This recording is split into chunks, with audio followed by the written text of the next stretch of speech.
이분이 누구냐면요, 렘브란트 화가입니다. 네덜란드 대표적인 화가죠. 이분이 굉장히 돈이 많았고 가문도 굉장히 좋았다고 해요. 그런데 스스로 이제 그 모든 것들을 다 탕진하고 결국은 엄청나고 고난을 겪은 자식이 4명이나 있었는데 이 4명 중에서 3명은 일찍 죽고요. 한 명마저도 아들이 30살 채 되지도 않았는데 죽게 됩니다. 결국 그래서 그의 인생을 겪으면서 그림을 그렸는데 그 가장 큰 그림이 대표적 그림이 바로 이 그림입니다.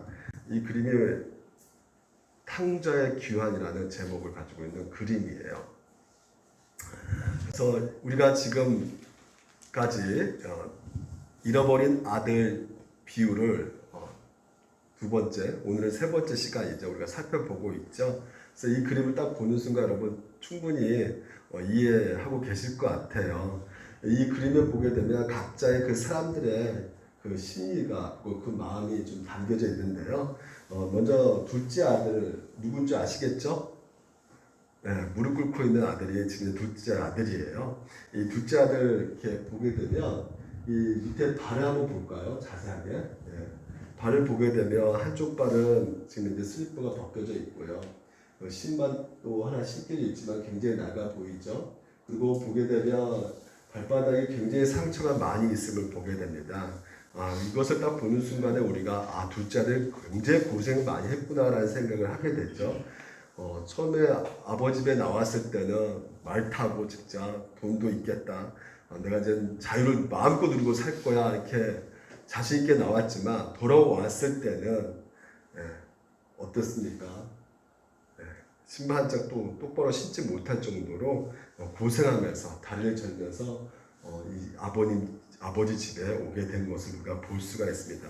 그러니까 아버지 떠난 인생이 얼마나 비참한 것을 우리가 지난 시간에 우리가 살펴보았던 내용입니다. 머리가 어때요?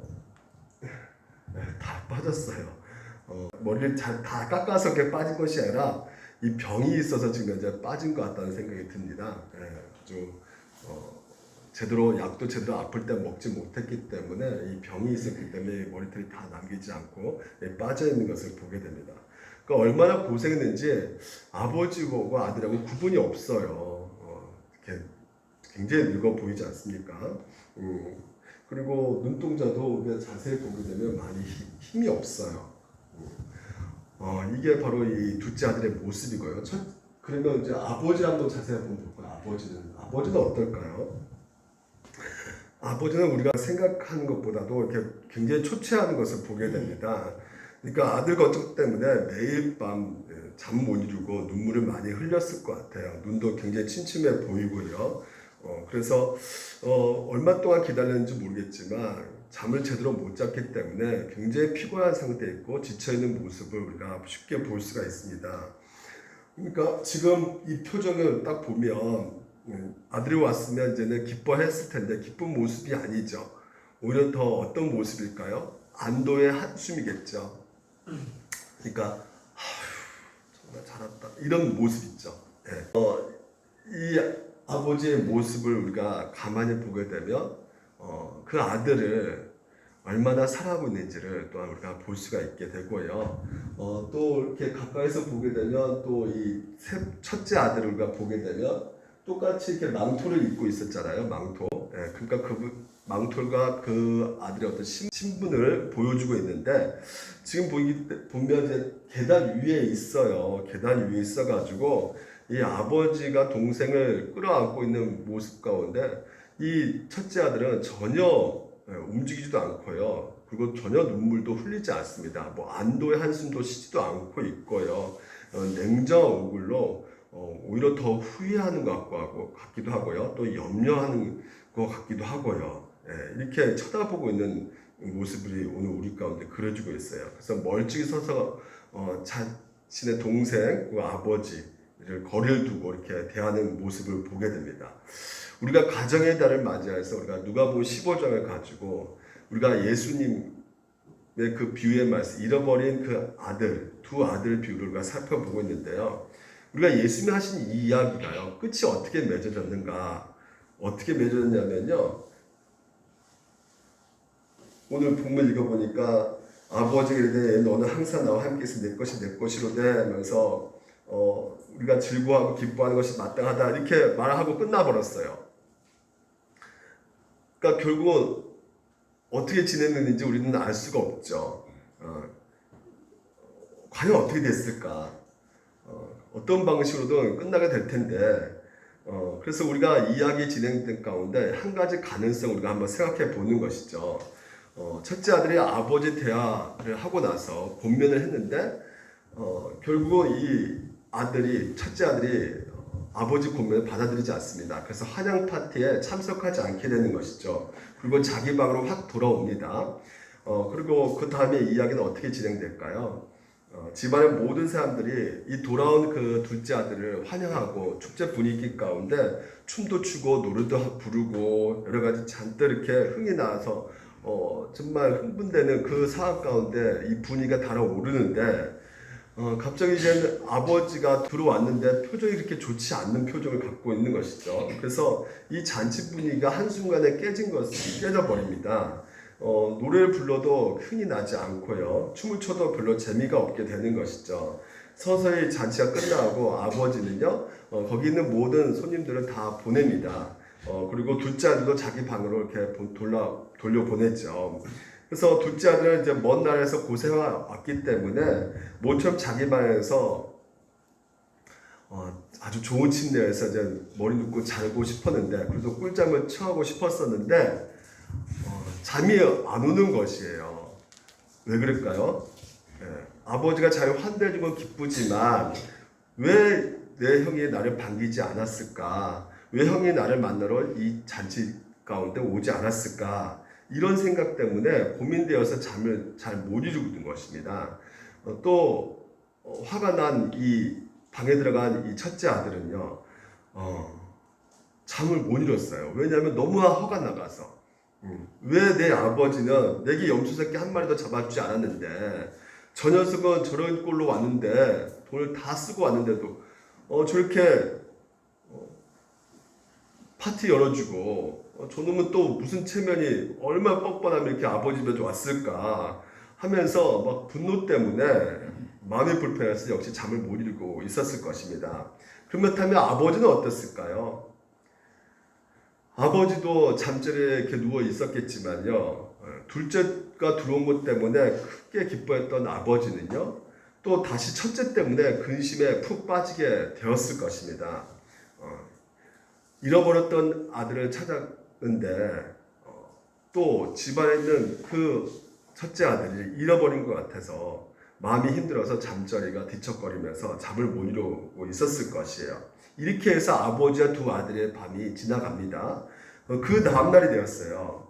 이제 집 마당에서 형과 동생이 만납니다. 동생이 이제 형에게 말을 건너요. 잘 있었었는데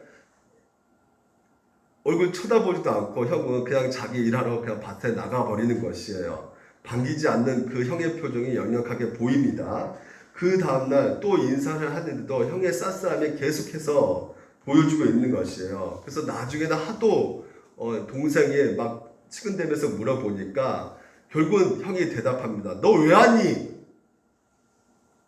왜 와가지고 정말 네가 네 몫을 다 챙겨서 네 마음대로 써가지고 왔는데 너가 와가지고 내 목까지 손해볼 그런 낌새로 온 거야? 너가 우리 집에 도움되는 게 뭐가 있어? 이런 식으로 아마 얘기했을 것 같고, 이 말 속에 이 동생이 형의 그 속을 이제는 알게 된 것이죠.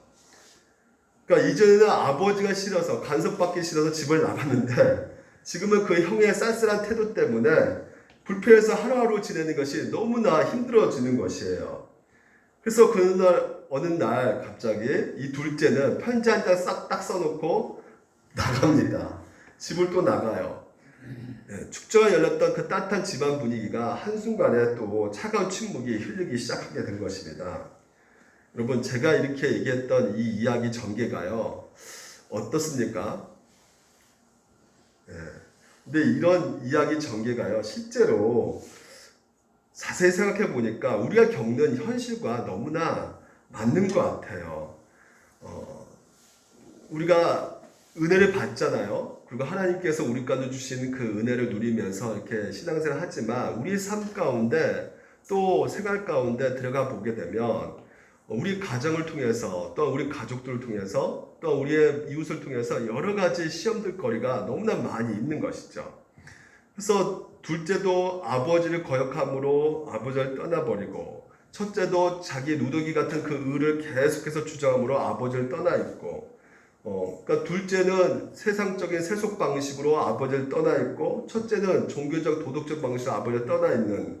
그래서 둘째는 집을 떠날 때 형을 찾지도 않고 먼 나라 갔을 때도 형에 대한 추억이 거의 없어요.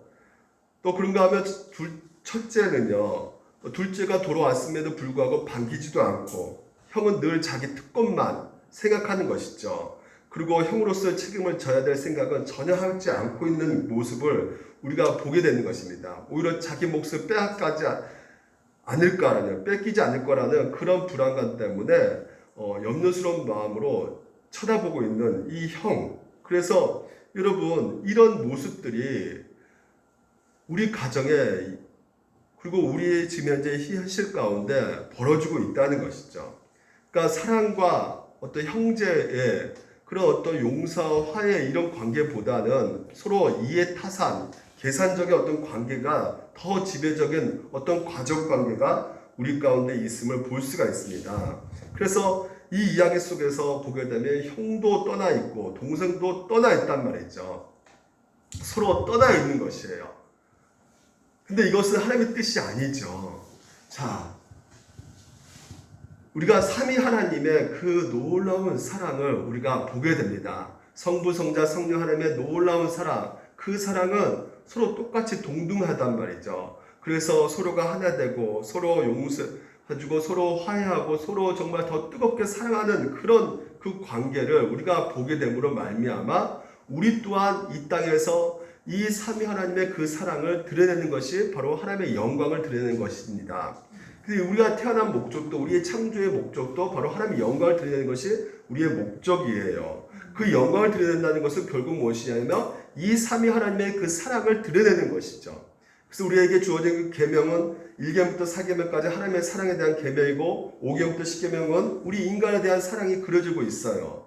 그래서 우리 하나님께서는 우리에게 이 가정을 두게 하심으로 말미암아 부부의 관계를 통해서 또한 부모와 자녀의 관계를 통해서 순종과 사랑, 남편은 아내를 사랑하고 아내는 남편을 순종하는 그런 관계 속에 두게 하시는데 그 관계는 동등한 관계인 것입니다. 어떤 우열이 있는 것이 아닌 것입니다. 그리고 부모와의 자녀 관계는 공경이 있는 것입니다. 이것이 바로 오늘도 하나님께서 이런 순종과 사랑과 이 공경을 통해서 하나님의 영광 받으신단 말이에요. 이게 바로 이 교회 가운데 우리의 가정 가운데 하나님께서는 두게 하셔가지고 그 하나님의 영광을 기뻐 받으시는데 만약에 여러분 우리가 이런 사랑과 순종과 공경이 없는 가정이 되어버리면 결국은 어떻게 되는 것일까? 단절이 올 수밖에 없는 것입니다. 갈등이 올 수밖에 없게 되는 것이에요. 그러니까 단절과 갈등 속에서 어떤 일이 벌어지느냐? 지난 과거가 후회스러운 것이죠. 내가 왜 이런 집에 태어났을까? 왜 저런 부모를 만났을까? 왜 내가 저런 형 밑에서 내가 이렇게 맨날 싸우면서 내가 살아야 되는가? 왜 내가 이런 집에 태어났지? 빌 게이츠 집에 태어났으면 내가 이렇게 떵떵거리면서 잘 살 수 있을 텐데 우리 집은 이렇게 형편없고 가난한 거야. 후회한단 말이죠. 반드시 후회하는 그 모습이 나온단 말이죠. 그리고 또 이런 후회하는 그 모습 가운데 결국은 우리의 다가올 그 미래에 대해서도 어떤 생각을 갖게 될까요? 염려하게 된다는 것이죠. 저 원수를 어떻게 내가 끝까지 계속 살아야 되는 건가? 이런 염려와 불안감이 올 수밖에 없는 것이에요.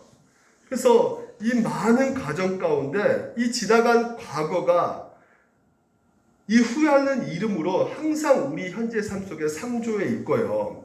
다가오지 않는 그 미래라는 시간이 그 염려라는 이름으로 우리의 심령 속에, 우리 마음 속에 항상 상주해 있는 것을 보게 되는 것입니다. 그러니까 우리의 가정은 어떤 가정이 되어야 될 텐데 그렇죠. 서로 사랑하는 그 관계 가운데 아름다운 추억을 갖고 있어야 되는 것이고요. 그 미래에 대해서도 우리가 소망으로 기대해야 되는데, 그러니까 추억과 그 기대 가운데 있어야 되는데 후회와 염려 가운데 있게 된다는 것입니다. 그래서 오늘도 이 상태 가운데 이 가정이 시작된다면 결국은 우리가 다른 사람 만날 때도 마찬가지 된다는 것이죠. 내 이웃을 만날 때도 오히려 더 관계가 힘들어질까봐 더 가까이 가지 못하게 되는 것이고, 그리고 더 완전히 남남처럼 이기적인 모습 가운데 우리가 관계를 나 이해 타산적인 그 관계를 형성하게 된다는 것이에요. 그래서 모든 출발이 어디서 시작되느냐? 바로 이 가정에서부터 출발된다는 것입니다. 여러분, 오늘도 여러분의 삶 이야기 속에 어떤 내용이 주로 이렇게 기록되어져 있습니까? 미움, 방황, 갈등, 거부, 단절, 분노 이런 것들이 기록되어 있습니까? 그렇다면 그 이유가 무엇일까요? 우리가 첫째와 둘째 이렇게 우리가 살아가고 있기 때문에 그렇다는 것이에요.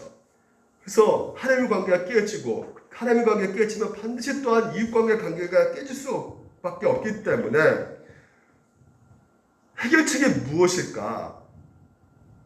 뭐가 우리 가운데 해결책이 될 수 있을까요? 두 아들이 바뀌어져야 된단 말이죠. 그러니까 두 아들이 달라지지 않는 한 잠시 찾아온 그 기쁨의 축제는 금방 사라지고 만다는 것입니다. 근본적으로 우리가 바뀌어져야 된다는 것이에요. 그러니까 오늘 우리가 살아가고 있는 이 현실이 우리가 지금 이제 쓰고 있고 또 앞으로도 계속해서 써가고 있는 이야기란 말이죠. 그런 상황 속에서 어떻게 우리가 이 이야기를 바르게 우리가 써야 될 것이며 전개해야 될 것인가? 방법은 바뀌어져야 되는 것이에요. 근데 이게 바뀌어지지 않잖아요.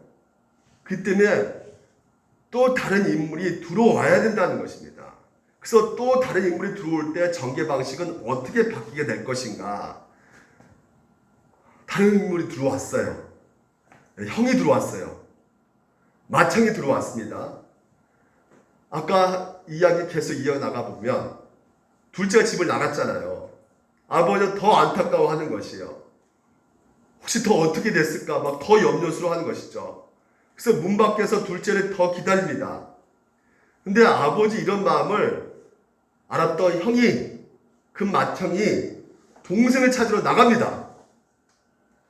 한 마리 잃어버린 양을 찾아 나간 이 목자처럼요, 소중한 은자를 잃어버린 그 여주인이 찾는 것처럼 고생해서 마침내 그 동생을 찾습니다. 그리고 동생을 설득해가지고 아버지 집으로 이제 데리고 오게 되었습니다.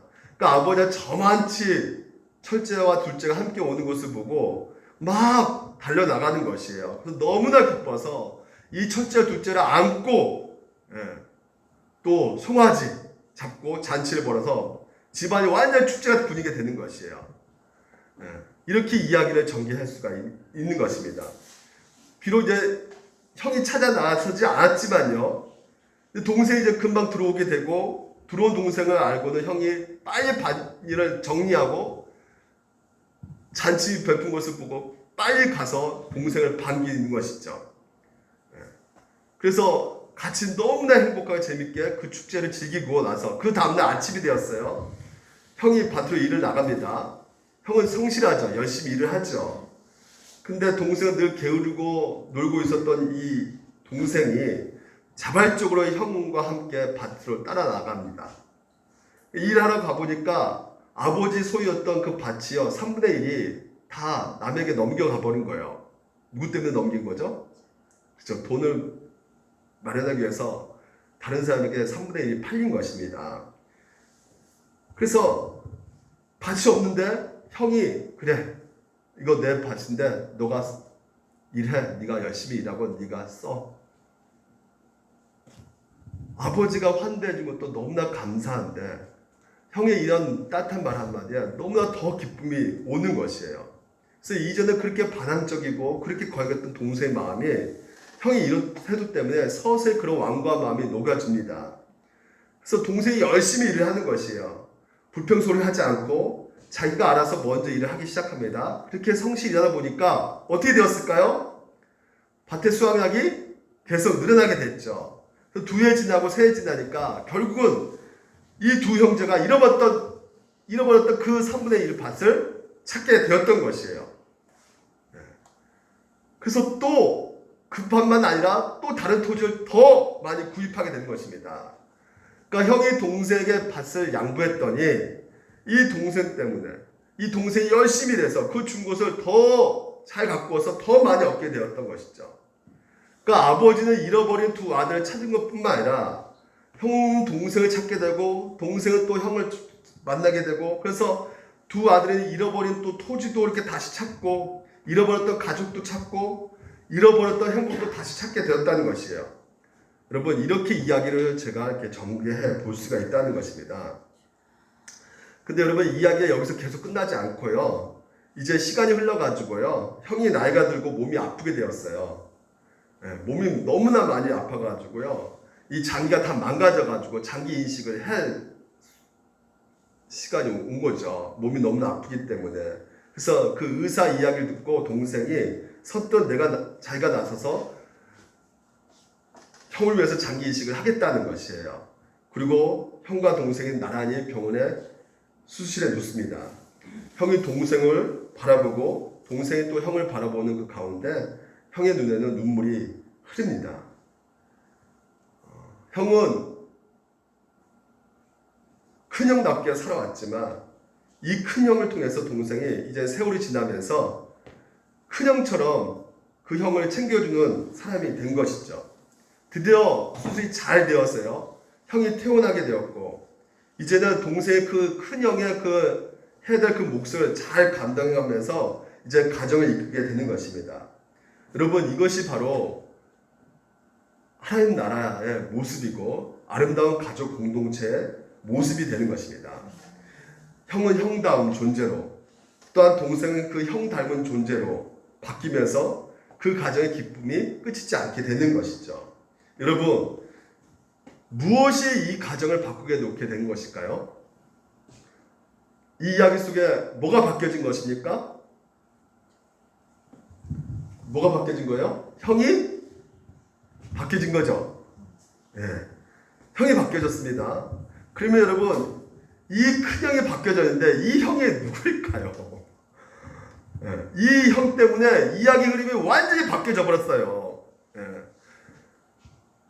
이 지금 현재 오늘 여러분과 같이 이 이야기가 두 편의 이야기가요. 제가 그냥 막연히 전하는 얘기가 아니라 오늘 이 이야기는 실제로 오늘 우리 삶 속에 들어온 진짜 마청 되신 분이 계신다는 것이죠. 그러니까 오늘 이 누가복음 15장 잃어버린 아들 비유 이야기는요.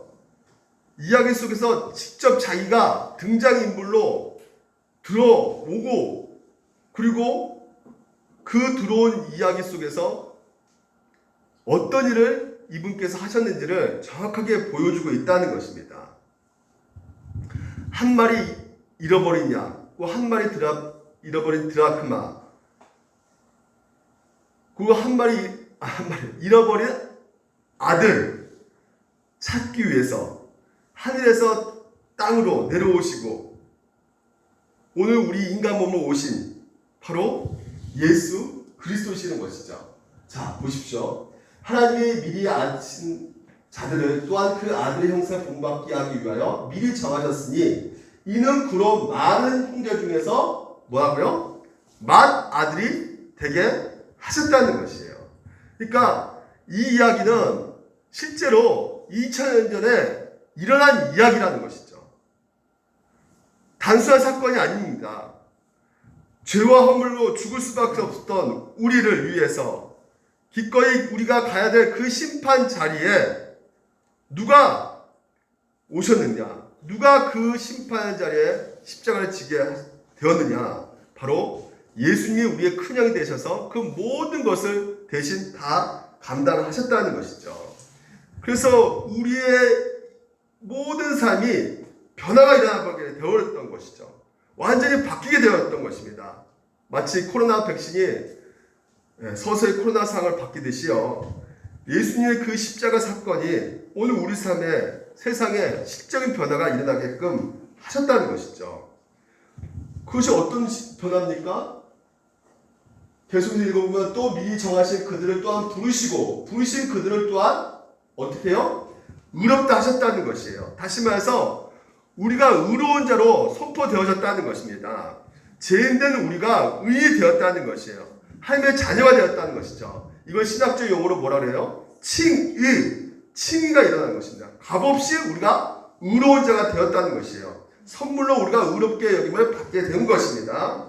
근데 이것이 우리의 신분만 달라진 것이 아니라 우리가 거듭나고 우리가 의롭게 여김 받고 또한 우리가 점점 더 어떤 자가 되는 것이요? 그냥 마청을 따라가는 그런 자가 되는 것이죠. 이게 바로 성화라는 것이에요. 이런 변화가 실제 우리 삶 속에 일어나고 있는 것입니다. 결국 이런 칭의와 성화가 일어나게 된다면 결국은 그러니까 점점점 예수 그리스도를 우리가 닮아가게 된다면 어떤 일이 될까요? 정말 혼인잔치, 진짜 기쁜 잔치가 벌어지게 되는 것이죠. 그게 바로 영화, 하나님 나라란 말이죠. 오늘도 여러분 우리가 이 땅에서도 우리가 이 하나님 나라를 맛볼 수가 있게 되는 것입니다. 그래서 이 이야기를 우리가 종합적으로 보게 되면 세 종류의 사람이 나온 것이에요. 첫 번째 아들, 둘째 아들, 그리고 또 큰형, 맏형 나오는 것입니다. 그러면 이 맏형은 결국 우리 가운데 무엇을 하셨는가? 무엇을 했는가? 우리가 한번 살펴보자는 것이죠. 이 시간에. 자, 누가복음 15장은 결국 우리가 지난 시간까지 잃어버린 아들에 대해서 살펴보았어요. 첫째 아들, 둘째 아들 통해서 우리의 가정에 대해서 우리가 살펴보았습니다. 오늘 이 맏형 대신 예수님이 누구시냐? 바로 잃어버린 양, 첫 번째 나오는 우리의 목자 되신다는 것이에요. 우리가 어떤 존재냐? 양이라는 것이에요. 목자가 없으면 안 되는 존재라는 것이죠. 우리가 목자가 없으니까 오히려 더 자유롭고 더 우리가 하고 싶은 거 다 할 수 있고 더 행복한 거 아니겠습니까? 이렇게 생각할 수 있겠지만 여러분 목자 없는 양의 상태는요 스스로 아무것도 할 수 없는 상태인 것이에요. 스스로 생존할 수 없는 상태인 것입니다. 스스로 올바른 길을 찾을 수 없는 상태가 바로 이 목자 없는 양의 상태라는 것이죠. 그래서 일단 양은 목자 없이는 살 수 있는 가축이 아닙니다. 그렇죠. 앞이 보여요, 안 보여요? 눈이 굉장히 나빠요. 나빠서 앞이 볼 수가 없어요. 그래서 스스로 목초지를 찾을 수가 없어요. 그래서 찾아서 꼴을 먹을 수가 없는 것입니다. 그리고 더 나아가서 이 맹수가 가만히 두지 않습니다. 자기를 공캐고 들어온단 말이에요. 그러면 빠르게 공캐 들어올 때 도망갈 수 있는 능력도 없고요. 맹수와 맞서 싸울 능력도 전혀 없는 게 바로 이 양이라는 것이죠. 그래서 이 양에게는 목자가 반드시 필요할 수밖에 없어요. 그러니까 다른 가축은 목자가 없어도 되지만 이 짐승만큼은 반드시 목자가 있어야 되는 것입니다. 시편 23편이 그걸 잘 말하고 있어요. 여호와는 나의 목자시니 이렇게 말하고 있죠. 오늘 여러분 예수님이 누구시냐? 바로 목자 되신다는 것이죠. 그래서 푸른 초장과 신만 물가로 인도하시기 때문에 이 양은 부족함이 있다 없다? 없다는 것이에요. 심지어 내가 사망의 음침을 볼지라도 다닐지라도 맹수가 달려온단 말이죠. 맹수 달려오고 잡아먹으면 끝이 나요. 사망이란 말이죠. 근데 맹수가 양을 공격할지라도 지팡이와 막대기로 양을 보호하고 지켜주시는 그런 구원하시는 역할을 하고 계신다는 것입니다. 누가요? 우리 목자가요. 그러니까 이 답은 간단하다. 그러니까 양은 스스로 그 모든 일을 할 수 없기 때문에 그렇단 말이에요. 양은 스스로 지킬 수도 없고요. 목자 없이는 그 어떤 것도 할 수 없는, 목자 없이는 한순간도 안전하게 살아갈 수 없는 존재가 바로 이 양이기 때문에 오늘 이 목자가 양 대신 그 모든 일을 대신해 주는 것을 우리가 볼 수가 있는 것입니다. 그래서 양에게는 절대적으로 필요한 것이 바로 무엇이냐? 이 목자라는 것이죠. 근데 보십시오. 이 둘째 아들 아들에게 이 얘기를 해준다면, 예수님이 이 얘기를 해준다면 둘째 아들이 무슨 생각할까요? 집을 떠나기 전에 둘째 아들이 무슨 생각할까요? 야, 나 능력 있어. 나 돈도 있고, 나 충분히 내 인생 내가 알아서 살 수가 있어. 왜 나를 무시해? 내가 무슨 양이라고 말을 해? 기분 나쁘게. 이렇게 생각하지 않을까요? 여러분, 오병이어 기적이 일으키는데 예수님께서요, 그때 무려 몇 명이냐면요, 장전만 5,000명이래요. 그럼 과부와 어린애까지 합치면요, 여자들까지 하면 15,000명이 거기에 꽉 모여 있어요. 근데 그 많은 15,000명이 모이는 상황 속에서 힘이 센 사람도 있고, 아마 지식도 있는 사람도 있을 것이고, 그리고 또 돈도 많이 있는 사람도 있을 것이에요. 권력도 가진 사람도 있을 것이에요. 근데 각자 자기 나름대로 뭔가를 할 수 있다고 생각하는 사람이 있을 것입니다. 근데 예수님께서는 그 15,000명을 딱 보고 뭐라 말했냐면 이렇게 말했어요. 예수께서 나오사 큰 무리를 보시고 그 뭐라고요? 목자 없는 양 같다 이렇게 말하고 있단 말이죠. 영적으로 네 스스로 할 수 있는 것들이 아무것도 없는, 아무 능력도 할 수 없고, 그래서 전적으로 무력한 자들이라는 것을 지금 현재 예수님께서는 말씀하고 있는 것입니다. 왜 이런 말씀을 하셨을까요? 왜 그럴까요? 그들은 모두가 본성상 죄인이기 때문에 그렇단 말이죠. 그 죄로 말미암아 허물과 죄로 죽은 자들이 바로 그들이기 때문에, 그러니까 예수님 보시기에는 그들이 이제 목자 없는 양 같은 상태에 있다라고 지금 이제 말을 하고 있는 것입니다. 영적으로 스스로 생명을 얻을 수가 없어요. 그들이 영적으로 어떤 생명을 공급받을 수가 없습니다. 그들 스스로 올바른 구원의 길을 걸어갈 수가 없어요.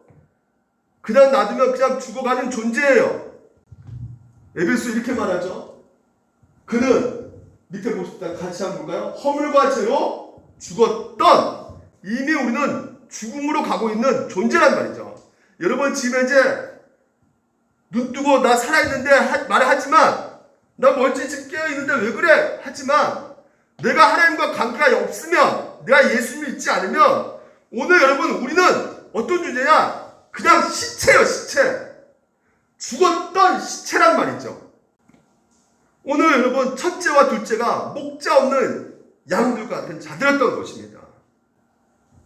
그 세상에 어떤 사람이 능력을 가졌든지 어떤 곳을 가졌든지 전혀 상관없이 하나님이 없다면, 주님이 없다면 그는 영적으로 목자 없는 양처럼 스스로 살 수 없는, 죽을 수밖에 없는 존재라는 것을 오늘 우리 가운데 말해주고 있는 것입니다.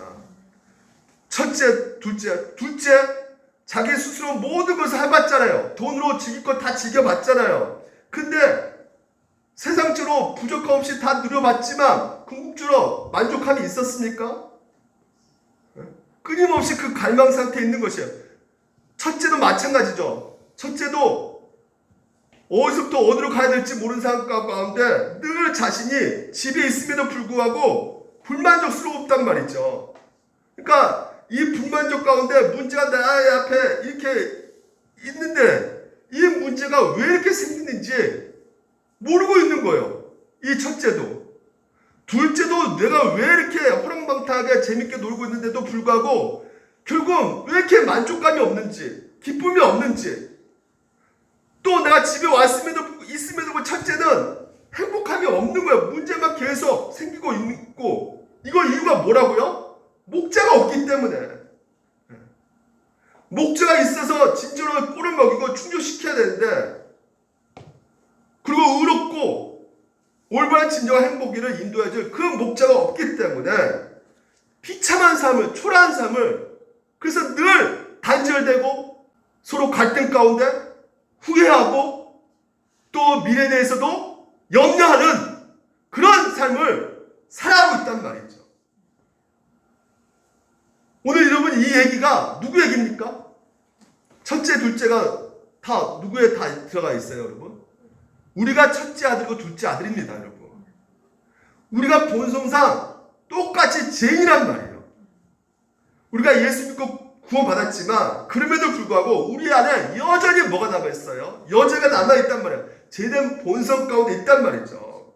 그래서 우리 스스로 영적으로 스스로 온전히 살아갈 수가 없는 거예요. 스스로 생명을 얻을 수 없고요. 영적 공급도 스스로 받을 수가 없는 것이에요. 정말 아무것도 할 수 없는 영적으로 그런 존재입니다. 철저하게 무능한 존재란 말이죠. 그렇기 때문에 우리에게 필요한 것이 무엇이라고요? 맏형 대신, 목자 대신 예수님이 우리 가운데 필요하다는 것입니다. 절대적으로 우리 인생길 가운데 필요한 분은 딱 한 분밖에 없어요. 예수밖에 없습니다. 목자 대신 예수밖에 없어요. 여러분, 목회자가 목자가 아닙니다. 아무리 그 목회자가 설교를 잘하고 목양을 잘한다 할지라도 그도 인생뿐이란 말이에요. 너무나 불안정하고 너무나 많은 한계를 지닌 인생뿐이라는 것을 여러분들 생각하셔야 된다는 것이죠. 제가 부교육자 시절 때 담임 목사가 내 목자인 줄 알았어요. 근데 내가 담임 목사 되고 보니까요, 내 맏형이 없네. 내가 누구 꼴을 먹고 누가 누구를 인도 받아야 될지, 누가 나를 지도해 줄지 저에게 목자가 없는 거예요. 근데 한 가지 굉장히 괴로웠던 건 뭐냐면, 제가 이제 목사 되고 내가 목자인 줄 알았더니 보니까 자기가 빠질 수밖에 없는 것이 내 스스로가 온전히 살아갈 수가 없더라고요. 하나님 뜻대로 생명의 길로 나갈 수도 없고, 너무나 죄와 허물이 많고 실패와 이런 실수가 너무나 많은 인생인 것을 내가 알기에, 이거 목회자는 절대 목자가 될 수가 없는 거구나. 아무리 성경을 몇 독한다 할지라도 어떤 사람을 인도할 수가 없는 거구나. 그걸 나중에 깨달게 됐어요. 그러니까 여러분, 목회자가 목자가 아니에요. 정말 사람을 따라 사람일 뿐이에요. 인생일 뿐이에요. 연약한 존재입니다. 그럼 누가 목자냐? 도둑이 오는 것은 도둑질하고 죽이고 멸망시키는 것 뿐이요, 내가 온 것은 양으로 생명을 얻게 하고 더 풍성을 얻게 하는 것이다. 이분이 누구라고요? 예수 그리스도. 나는 뭐라고요? 선한 목자다. 목자는 오직 예수님 한 분밖에 없습니다. 믿으시기 바랍니다.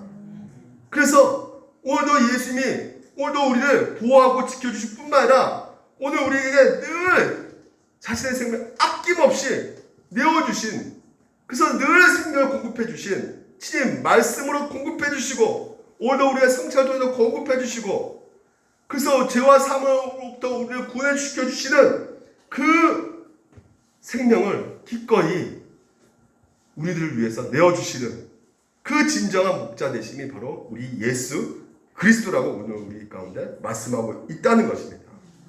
그래서 여러분, 그분이 우리를 위해 죽으셨을 뿐만 아니라 우리 대신 하나님의 말씀을 완전히 순종하심을 말미암아 우리가 그분을 믿을 때 하나님 앞에서 우리가 의로운 자로 선언받고, 하나님을 보시기에 우리가 마치 그리스도를 보는 것처럼 완전한 완벽한 삶을 산 것처럼 하나님께서 우리를 여겨주신다는 것이죠. 그래서 모든 의를 우리를 위해서 이루신 분, 오늘 그 구원자가 누구시라고요? 바로 맏형. 그분이 없으면 우리는 살아갈 수가 없는 존재라는 것이죠. 우리는 우리 스스로 신앙생활 할 수도 없고, 우리 스스로 하나님께 기도할 수도 없고, 우리 스스로 하나님 말씀대로 살아갈 수가 없습니다. 우리 스스로 힘으로는 그 어떤 것도 할 수가 없는 것이에요. 하나님의 그 모든 신령한 복, 하늘과 땅의 그 모든 복을 오늘 예수 그리스도 목자 되신 그분을 통해서 받는 것이지 우리 힘으로는 할 수 없기 때문에, 여러분, 우리가 하나님 앞에 그 목자 되신 예수님을 바라보고 의지하셔야 되는 것이에요.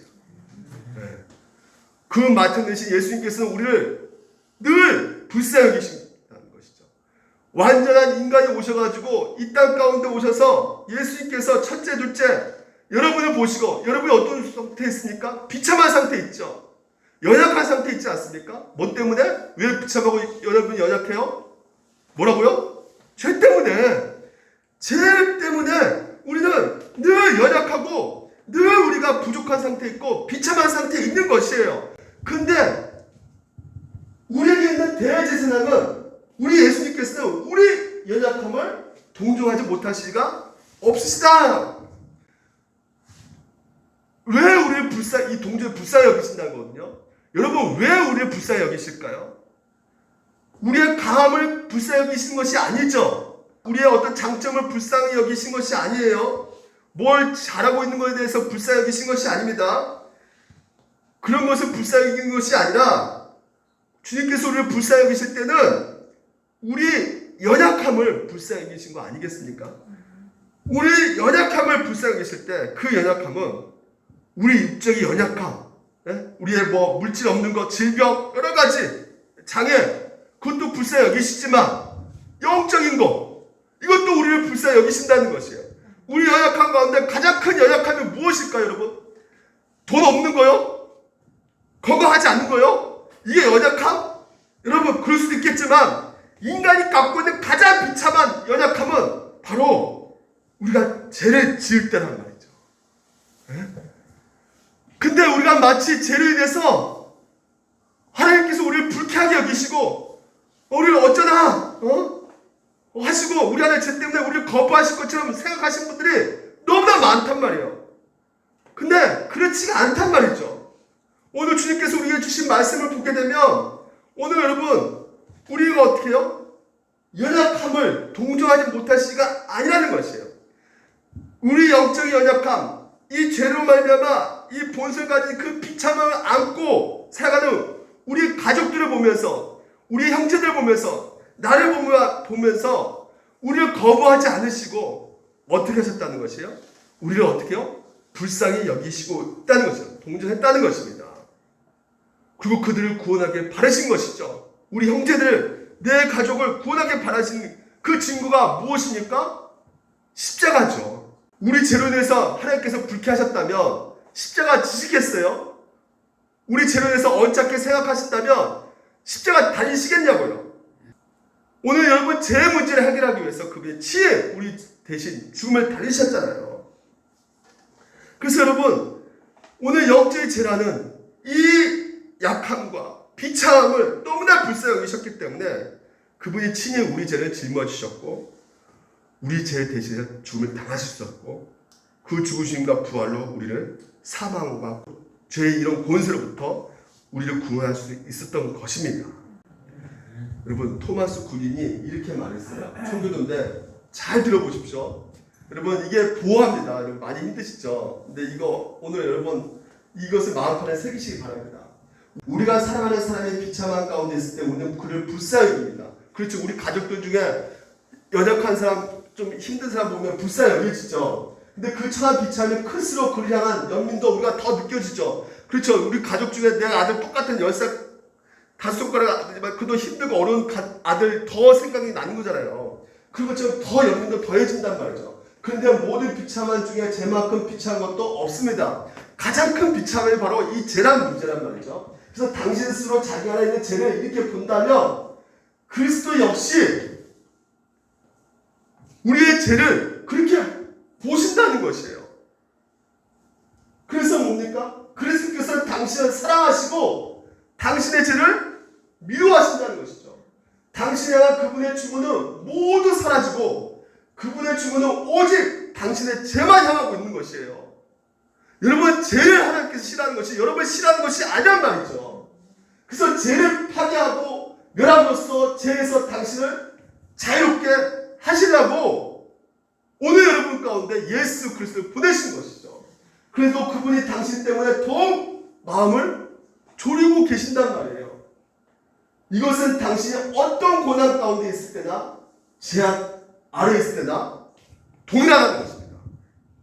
우리는 뭔가 하나님 앞에 잘 보여줘야지, 하나님께 뭔가 기도도 뜨겁게 많이 해야지 하니까 난 잘 보여주고 그거 보시고 뭔가를 하신 분이시라고 생각하지만 그게 아니란 말이에요. 여러분 우리가 연약했을 때, 죄인 되었을 때 그분이 십자가에 죽으시고 오늘도 우리의 하나님의 그 사랑은 로마서 8장에 환난이나 적시나 위협의 칼이냐 그 어떤 것도 하나님의 사랑을 끊을 수 없다.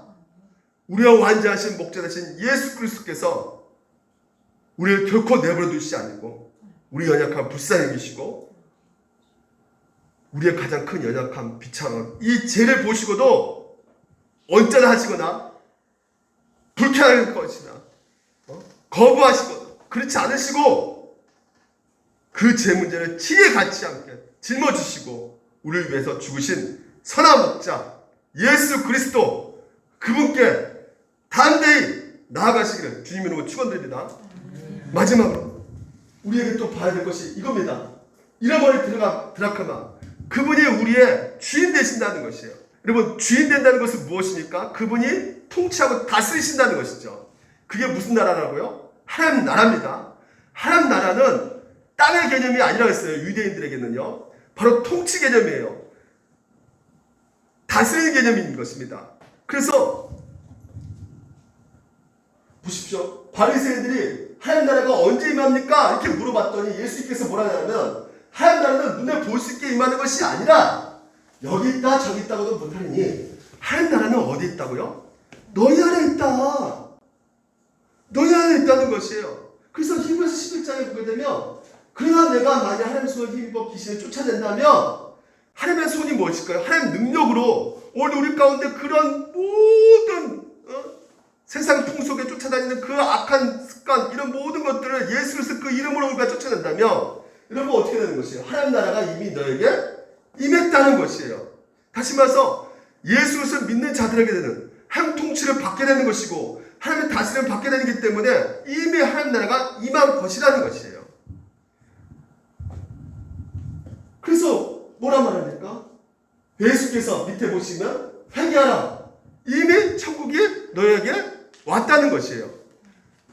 뭐라고요? 먼저 회개하라는 것입니다. 회개하라는 것은 무엇이에요? 오늘 여러분 우리에게 하나님께서 바라신 것이 무엇이에요? 오늘 우리는 목자 없는 양처럼 살아왔단 말이죠.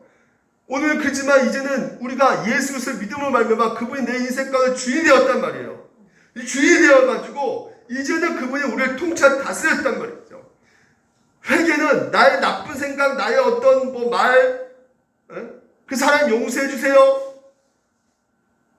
이렇게 우리는 많은 사람 단순하게 생각하는데 회개의 핵심은 그게 아니라 오늘 여러분 그리스도께서 우리를 위해서 완전한 구원을 이루셨다는 것을 끝까지 믿고 과거에 내 인생이 내가 주인인 것을 내려놓고 오직 하나님의 통치를 받으려고 하는 그래서 하나님께 돌이키려고 하는 하나님의 중심으로 살아가는 삶을 살려고 하는 이것이 바로 뭐예요? 회개라는 것이죠. 그래서 내가 주님 통치에 따르겠습니다. 내 주도권을 그전에 내가 쥐고 있었는데 이제 내 주도권을 하나님께 드리겠습니다. 예수님께 드리겠습니다. 이게 바로 회개하는 것이에요. 오늘 여러분 이 회개 불신자도 회개는 안 하지만 오늘 교회 안에 있더라도 첫째 아들처럼 내 인생 내가 주인이 돼서 내가 살겠습니다. 첫째 아들처럼 우리가 행동할 수 있단 말이죠. 여러분 오늘 여러분은 어떤 삶을 살아야겠습니까? 매 순간마다 회개의 삶을 사셔야 되는 것이요. 오늘 내 인생 통치자가 누군가? 누가 내 인생을 다스리는 것인가? 누가 내 가족을 다스리는 것인가? 누가 내 가정의 주인이 되시는가? 오직 한 분밖에 없단 말이죠. 우리의 목자이신 주인이신 맏형 예수 그리스도. 여러분 그분을 더욱더 의지하시길 바랍니다. 그분을 바라보시기 바랍니다. 렘브란트가요 이 그림을 언제 그렸을까요? 1669년에 그렸어요. 1669년에 무슨 일이 일어났을까요? 렘브란트가 죽었습니다. 그냥 마지막 유작이었어요. 그 인생 살아보니까 이걸 9년 동안 그렸거든요. 이 그림을요. 자기 인생을 살아보니까 내가 그렇게 방탕하고 허라방탕한 인생 그럼에도 불구하고 나를 용서해 주신 그 하나님 아버지 보십시오. 손을 보십시오. 손을 오른손하고 왼손이 다릅니다. 달라요. 이 아버지 손이 달라요. 그러니까 지금 이 고운 손이 누구 손일까요? 어머니 손이라는 거. 어머니. 그러니까 어머니가 우리를 용납하시죠. 네? 온 용납과 부드럽게 우리를 감싸주고 그 여성의 손, 그 어머니 손. 그러니까 아버지 사랑만이 있는 것이 아니라 여기에 누구 사랑도 있는 거예요? 어머니 사랑도 있는 것이에요.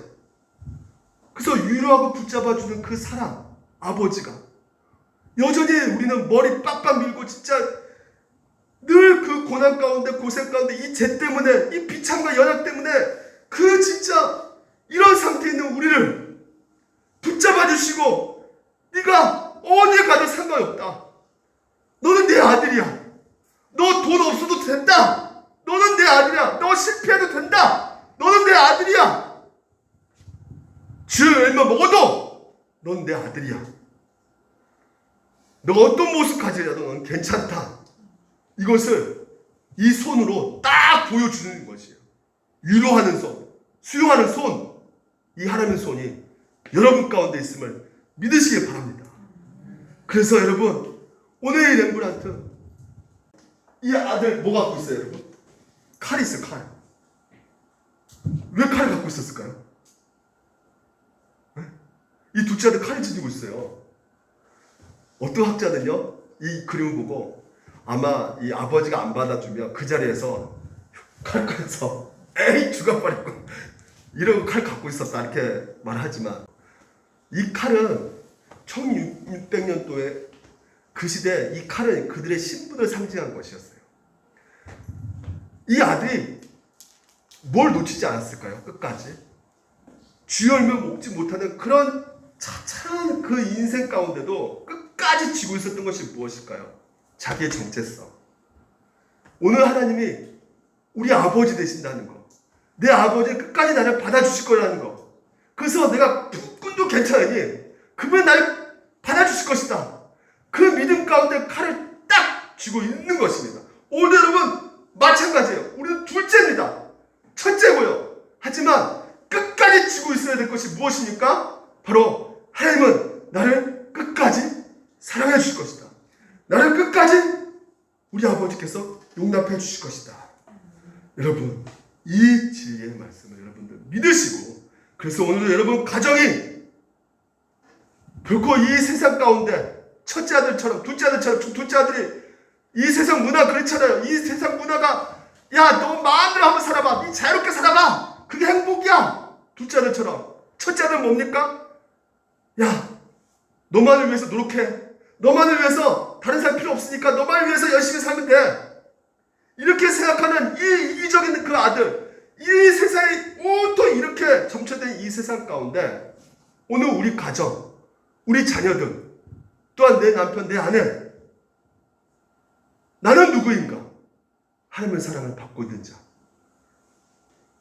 놀라운 은혜를 누리고 있는 자기에 우리가 바로 맏형이 되어서 그리스도의 향기를 통해서 여러분 가정이 축제, 파티가 되시기를 주님의 이름으로 축원드립니다.